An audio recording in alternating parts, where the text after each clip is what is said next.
Bonjour les amis, c'est Cyril de Lille. Une petite vidéo aujourd'hui pour faire le constat de l'orgueil en France et pour encourager à l'humilité. D'abord, la situation actuelle, elle est très simple. L'orgueil est omniprésent, surdéveloppé, partout. C'était annoncé par Marthe Robin, une mystique catholique. Elle disait que la France s'effondrerait et toucherait le fond du fond à cause de son orgueil. Les copains, nous y sommes. Le fond du fond, peut-être pas encore, mais nous n'en sommes pas loin. Et l'orgueil qui pourrit tout, il est quand même bien présent. D'abord, il y a les divisions politiques à l'Assemblée nationale. On peut le voir en ce moment, puisqu'il y a différents gros partis qui ont été élus, et donc il faut s'entendre les uns avec les autres. Et pour s'entendre les uns avec les autres, il faut de l'humilité. Parce qu'il faut reconnaître que peut-être que je n'ai pas la science infuse, je n'ai pas toute la vérité, moi et mon parti, et peut-être que l'autre, qui semble tellement opposé, qui est tellement loin de moi, il a une partie de la vérité qui m'échappe. Pour comprendre cela, il faut savoir reconnaître que nous sommes petits, qu'il nous manque des choses et que nous avons besoin des autres. La définition de l'humilité. Mais comme l'orgueil est présent, ben non, c'est la guéguerre, c'est la bataille et ça ne fait que commencer. On refuse de s'entendre. Voilà. C'est l'un des fruits de l'orgueil, la guerre. Quand on ne veut plus s'entendre, quand on se prend pour un chef, quand on croit qu'on a raison sur tout, on déteste les autres. Parce que les autres, ils croient aussi avoir raison, comme nous. Voilà. Et forcément, quand il y a deux cailloux l'un contre l'autre, la seule chose qui peut arriver, c'est un choc brutal, frontal. C'est ce qui se passe. Il y a aussi l'individualisme. Je pense que je n'ai pas besoin de vous faire un dessin. Ceux qui ne le voient pas, changez de lunettes. Hein. Euh, Dans le métro, c'est flagrant. Moi, je prends le métro, je peux vous dire que le spectacle est vraiment pitoyable. Pitoyable. C'est-à-dire, de plus en plus de personnes qui sont avec leur smartphone. Alors déjà, évidemment, le voisin, on ne le regarde pas. Et puis, euh, maintenant, il y a les écouteurs. Ou alors, quand on n'a pas les écouteurs maintenant, qu'est-ce qu'on fait? On s'en fiche, on met le son du smartphone comme ça, très fort, comme si on était seul au monde. Alors là aussi, évidemment, le fruit de l'orgueil. Je suis seul au monde et les autres, je m'en carre. Je ne pense pas aux autres, je ne les regarde même pas. Voilà. La surconsommation et la surpollution qui est engendrée. Si ça, c'est pas un fruit de l'orgueil, qu'est-ce que c'est? C'est un fruit de l'orgueil parce que c'est le fait de ne penser qu'à soi, qu'à son petit plaisir, qu'à son petit désir, qu'à sa petite volonté, qui fait qu'on mange trop, qui fait qu'on consomme trop, qui fait qu'on prend trop la voiture, parce que oh, c'est fatigant de marcher, oh c'est dur, oh, et puis j'ai envie d'aller au cinéma, et puis j'ai envie d'aller là, ah ouais mais j'ai envie d'aller dans tel endroit qui est loin, alors j'y vais en voiture, voilà. Et quand on est comme ça, on est orgueilleux, on se prend pour un petit dieu, on veut tout faire, et on pourrit la situation autour de nous, parce qu'on vit sur la Terre comme si on était seul. Mais quand il y a 66 millions de Français qui font ça, ça pose un problème. Forcément, ça commence à faire une surpollution autour de nous, une surproduction de plein de choses.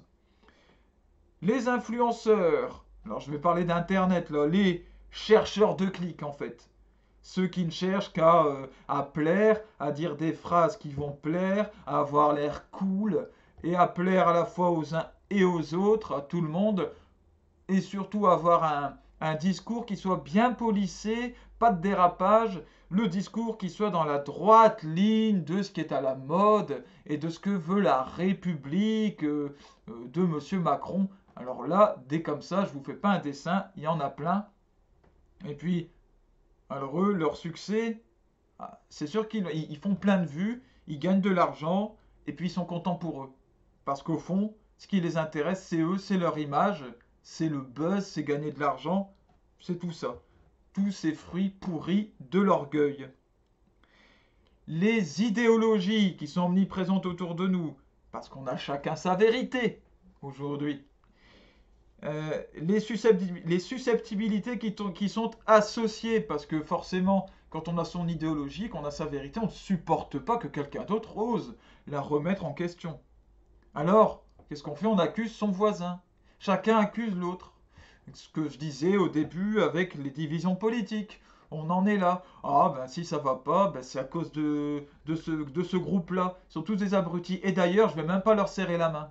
Voilà. Et puis on est prêt à mentir sur eux, à les insulter, à rajouter plein de choses. Voilà. Parce qu'on ne veut pas la paix. On ne veut pas la paix, on ne veut pas reconnaître une vérité qui nous dominerait tous. Sûrement pas. Ni Dieu ni maître. Voilà. Là, le fruit de l'orgueil bien pourri, il est là. Pas de soumission à quoi que ce soit. Voilà, les insoumis. Euh, la chute du niveau artistique, du niveau intellectuel, du niveau, en fait, sur tous les plans, la France et les Français s'effondrent. La culture française s'effondre. Et là aussi, quand chacun croit avoir raison, quand chacun croit que son art, que ce que lui veut faire, que sa pensée, que sa façon d'être est bonne et qu'elle est aussi louable, qu'elle est aussi juste que n'importe quelle autre façon de produire de l'art, de vivre. Quand on croit que nos chansons de rap débiles écrites avec les pieds, avec des rimes où on reprend les mêmes mots pour les fins de phrases, on en est là, avec des textes sordides, moches, mal écrits, insultants pour tout le monde. Quand on en est là, à croire que écrire ces textes-là, ça mérite le respect, et que c'est équivalent à Charles Aznavour ou aux poètes français ou même à des artistes actuels qui écrivent très bien, même certains rappeurs, mais qu'on n'entendra jamais, jamais sur les ondes publiques, dont la promotion sera bien difficile. Quand on en est là, quand on en est à croire que Aya Nakamura, c'est bien et ça mérite d'être produit sur scène, comment voulez-vous échapper à l'orgueil? On produit l'orgueil sur scène, on le glorifie. Voilà, et on crée des idoles. Chacun tombe dans l'idolâtrie. Chacun a sa vérité avec sa petite idole à adorer. Et l'idolâtrie, c'est de l'orgueil puissance 1000. Parce qu'on idolâtre quelqu'un qui nous ressemble. On idolâtre quelqu'un qui nous semble être notre meilleure version de nous-mêmes. Voilà. Et au lieu d'avoir Dieu et d'avoir un Christ, par exemple, eh ben, qui a une perfection qui parfois va à l'encontre de notre caractère, qui a certains traits dans sa personnalité ben, qui ne nous correspondent pas. Voilà, ce Christ, eh ben, il faut essayer de lui ressembler quand même. Ah ouais, mais bon, c'est pas confortable. Ben non, c'est pas confortable, non. Non, c'est ça l'humilité. C'est pas confortable, en tout cas. Donc la division, l'indifférence vis-à-vis de l'autre, l'imbécilité générale, hein, la nullité, la destruction de notre monde, et bien tout ça, ce sont des fruits de l'orgueil. Et puis je vais donner le fruit suprême, évidemment, Cyril de Lille, le serviteur catholique du Seigneur, vous vous doutez bien que je vais vous parler de la foi, l'effondrement de la foi, mais j'en parlais tout à l'heure, ni Dieu ni maître. Donc quand on a chacun sa vérité, comment est-ce que l'on pourrait accepter qu'il y ait une vérité avec un grand V? En plus, qui se soit incarné en un homme, donc qui s'est fait si proche de nous et qui nous a donné un modèle aussi concret à imiter.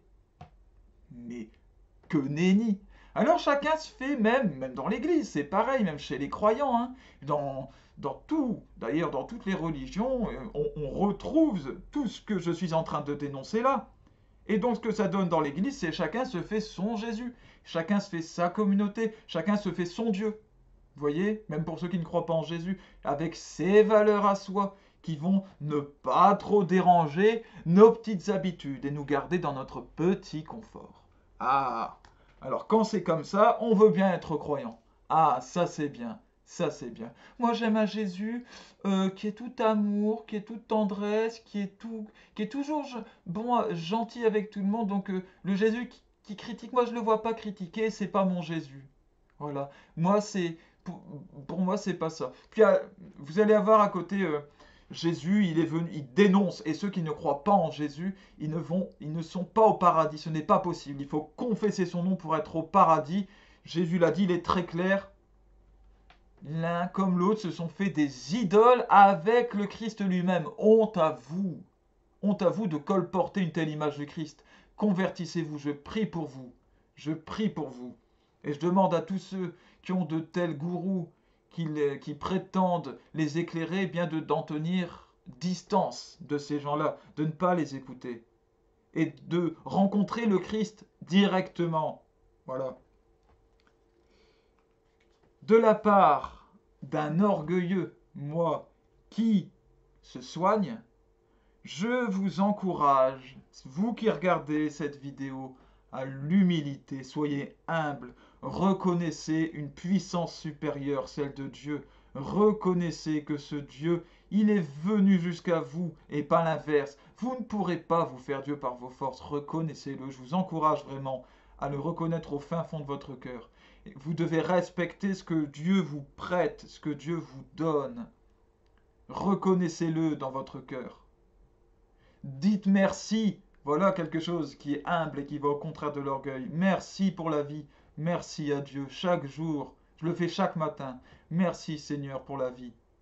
Merci pour les gens que j'aime, pour ceux qui sont autour de moi. Merci pour ma santé, ma bonne santé. Et même pour mes malheurs, même pour les choses qui me paraissent mauvaises. Merci parce que je sais que c'est bon pour moi, puisque tu me l'envoies. Merci mon Dieu pour tout. Et je crois en toi. Et je veux faire ta volonté. Voilà ce qu'il faut dire. Voilà le type de prière qui entretient l'humilité. Je vous encourage à aimer vos frères et sœurs, à dire bonjour aux gens dans la rue. Alors peut-être que certains vont vous regarder comme un extraterrestre. C'est pas grave. Je vous encourage à sourire et à rire. Quelque chose qui disparaît aujourd'hui. Ou alors sont des pseudo-rires en disant des méchancetés sur les uns ou les autres. Non, un rire sain. Un vrai rire de joie avec les uns, avec les autres. Je vous encourage à regarder dans les yeux les gens. Vous verrez beaucoup de regards fuyants, mais vous en trouverez qui seront heureux. Voilà. Et vous n'y perdrez pas votre âme. Au contraire, vous la retrouverez et vous la consoliderez. Je vous invite à penser aux autres tout le temps, dans chacune de vos actions. Et si tout le monde fait comme moi? Comment est-ce que ça se passe? Je vous encourage à ne pas chercher à plaire aux autres, à ne pas chercher à influencer, à ne pas chercher à plaire à ce monde et ne pas avoir peur de déplaire. C'est pas grave, parce que déplaire à un malfaisant, c'est bon signe. Moi, quand j'ai un malfaisant, quelqu'un qui est perdu, bah déjà, je vais prier pour lui, sachez-le, je ne le condamne pas, mais qu'il me dit qu'il ne me supporte pas, ce qui m'arrive de temps en temps, hein, eh bien, je suis heureux au fond de moi. Je suis heureux. Car je dis oui, ça veut dire que je suis dans la bonne route. Gardez-vous de vouloir plaire à tout le monde, que Dieu vous garde de cela. Malheur à cela, c'est dans la Bible, hein. Que vous ne plongiez pas dans des idéologies, aucune idéologie. Que nous cherchions tous ensemble le bon sens. Écoutez les uns et les autres. Reconnaissez quand quelqu'un d'autre a une vérité, même s'il est d'un bord politique opposé, même s'il est d'une culture complètement différente, même si sa façon de s'habiller ou sa façon de parler est complètement différente. Écoutez-le et reconnaissez ce qui est bien, ce qui est beau, ce qui est vrai dans son attitude, dans son discours, dans sa façon de vivre. Et apportez-lui ce que vous avez à lui apporter.